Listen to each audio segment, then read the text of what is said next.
Saltyhead here, all set for another adventure. Today we're at the Plymouth Plantation in Plymouth, Massachusetts, where the Pilgrims landed and settled here in 1620.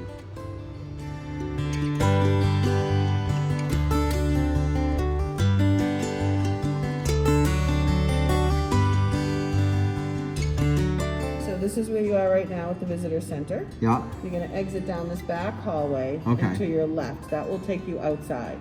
Okay. Once you get outdoors, you'll be right here. You'll head down to our Wampanoag home site. Yeah. Up to the craft center and then over to the English village. So the first place we're going to head to is the Wampanoag home site, and we're going to see how the Indians used to live before the Pilgrims landed. So here's an example of a Wampanoag garden where they planted corn and beans, squash and pumpkins, and they used to take the fish and mound the soil and put the fish in the mound, and as the fish decomposed, it would fertilize and supply nutrients to their vegetable garden, which was very important because they needed the food to get themselves through the winter.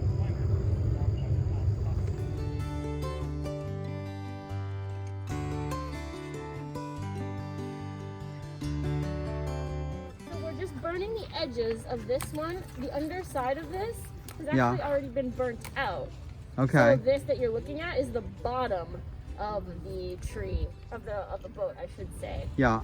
So the one that you were looking at is pretty much already finished.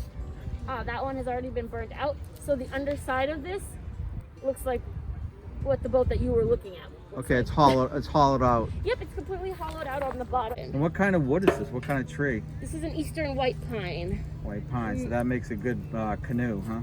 Yeah, because when you're taking it down, it's still alive. So the sap is going to come out while it's burning, and that's actually going to work as a seal and help to close up any openings that if they do exist. It's also going to help make the boat stay balanced and buoyant. Okay. Well, it's already naturally buoyant, but yeah. And what is that tool that he has? Some sort It's just a hoe. A hoe? It's like a gardening hoe, yeah. So here we have a wetu, and this one's covered with bark.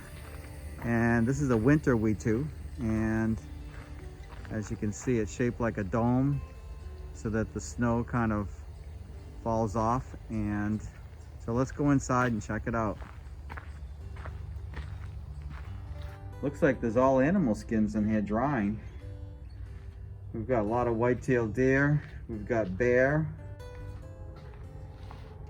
We've got a fire pit here. Over here we have skunk.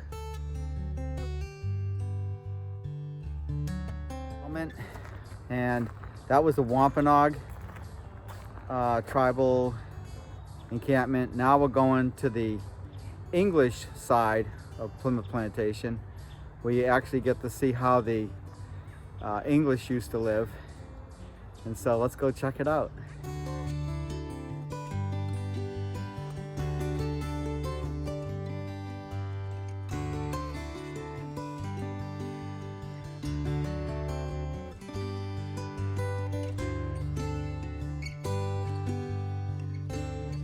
It's the same as all the animals here. Braying and mooing and all. So this is the garrison? Yep, this is their fort, that's right. But it's also, like I was saying before, it's a meeting house and a church. It's all sorts of things, all in one. This to protect from who? Potentially against French, Spaniards, Indians, Dutch, anybody potentially who could attack the colony.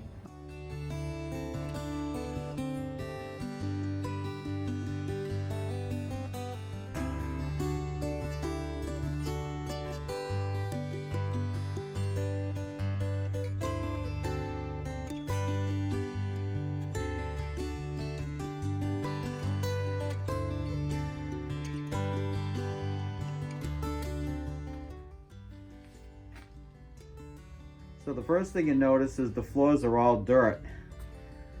And you know, they've got their cooking area, they've got their eating area, and they've got some furniture they probably brought across the from England. And know. The ceilings are very low, probably because they can conserve the heat that way. And you know, I learned this one a long time ago when they talk about, you know, sleep tight. That means you got to pull these ropes really tight so that the bed's kind of sturdy. And then they have the, looks like the down comforters. And yeah, where they eat, fireplace. And I could survive in here just fine. Corn in here. Or, Right. These are different types of vegetables, right?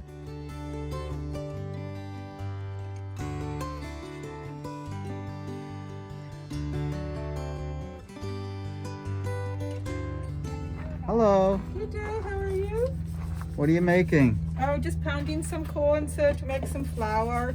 And then the groats we'll use for our porridge. Oh, very nice. Yeah. We don't have a mill here yet, but my brother's looking into it. So you got corn. Yeah, so it this corn is the corn. Okay. And then in here I pound it. Oh, this is good stuff. And then I sift it. Okay. So, and the flour is coming out, and then the groats I'll put in there. Cool. It's very colorful. Yeah, all in the same ear as well, sir. All in the same ear. Look at that. They got blue. This must be like the Indian corn, right? Well, that's exactly so, sir. Our English corn is wheat and rye and barley, so this is the Indian corn, or the maize. Yeah.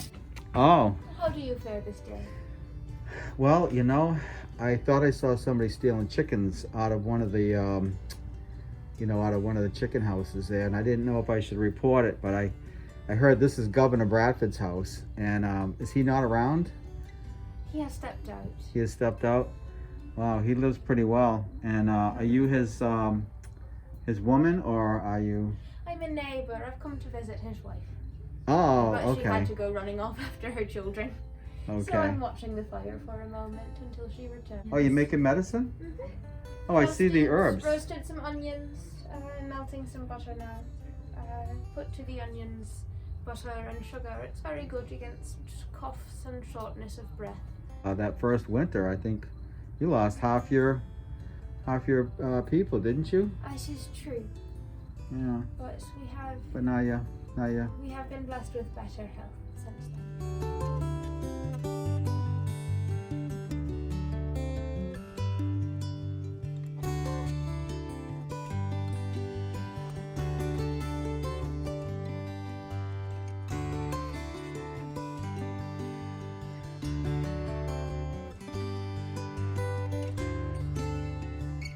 Oh, look at this.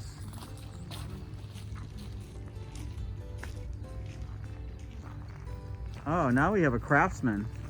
Oh, sir? We have a craftsman. I don't know about that, but I mean, it's Wow. not a trade that I ply, I can tell you that. To build somewhere here in New England, then Yeah. Why did you another. not stay in Provincetown? It's such a Where's beautiful Provincetown. You first landed in Provincetown. You didn't stay there. There's no towns over there. You mean Pamet? Well, Pamet. Yeah, I think you Yeah. call it Pamet. Oh, well, that's not really arable ground. I mean, it's all sand. Oh, that's I mean, not all of it, obviously. You get up into the greenery of it and find out that, yeah, there's water and such there. But no, it's, we were anchored there simply to wait out a storm. And then was decided, well, let's build someplace in New England instead of yeah. there. It's a good harbor, but on the other hand, it's a dangerous one. Yeah. And this here is a sheltered harbor, Okay. which, you know, keeps the worst of the storms away. Yeah. And, well, other things, I mean, it was open here. We could start building straight away where the lane lies. There was, there's freshwater springs here. Yeah. Fresh water. You need that water in the fertile grounds was definitely a plus. So. Oh, yeah. Wow.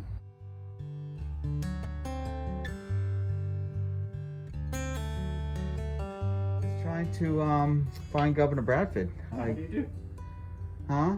How do you do? Oh, you're Governor Bradford? Yeah, pleasure to meet you. Oh, I was going to report somebody that had taken a chicken from someone else, and I didn't know if that's Yeah, it's something the sort you of should thing know that we would about. do, we'd arbitrate that. Although it would be the sort of thing that if it could not be arbitrated before say, court, it could be brought up at our civil court, criminal courts as well.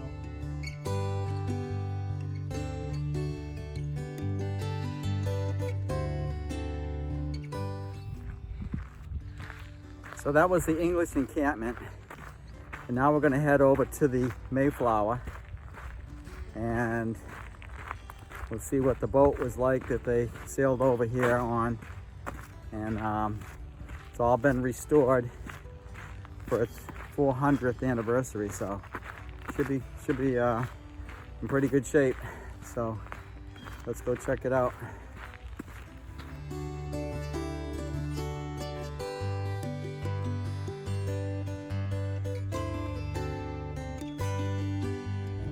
And here is Plymouth Rock. More symbolic than anything else because it did not come over on the MayFlower. It was here, and it was the stone that represented the Pilgrim landing here in Plymouth, Massachusetts, the first colony. So here we have the MayFlower. After 400 years, coming this November 2020, it'll be exactly 400 years that this vessel made its voyage from England to America with the Pilgrims on board for the first Thanksgiving.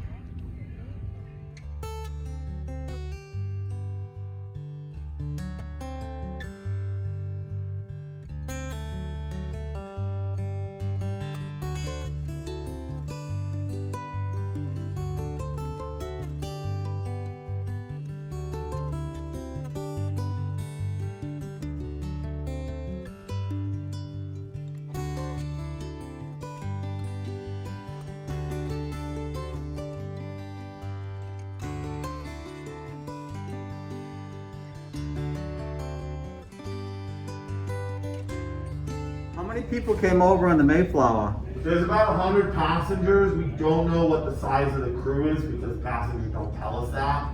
A good guess would probably be like 30 to maybe 35. Almost everybody arrives in New England alive. Only 2 people die before they get to Cape Cod, 1 sailor and 1 crew. 5 or 6 died out of Cape Cod while they're there about a month. Yeah. In the time they're here before MayFlower leaves in early April of 1621, so about 3 months time, about 60 people die. So almost everybody who dies here. Oh, wow. And did we know what they died of? I mean, pretty much. I mean, it's basically sort of exposure and weakness and colds and things like that. I mean, they spend 5 months on the ship by the time they actually arrive in Plymouth, if you add everything together properly. Yeah. And then they're still living on the ship 1.5 miles from shore while they're building houses on shore in the middle of winter because they've only gotten here by mid-December. Yeah. So that's what kills them.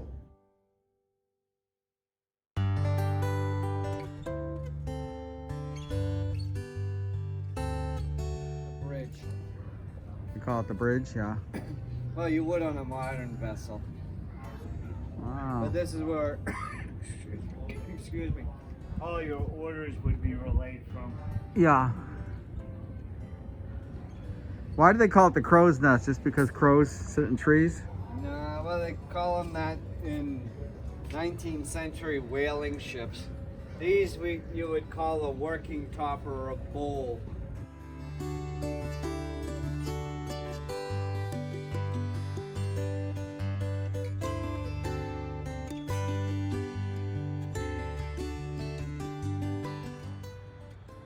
Well, I hope you enjoyed this adventure into the history of Thanksgiving. It all happened right here in Plymouth, Massachusetts. So until next time, this is Saltyhead, and thank you for watching.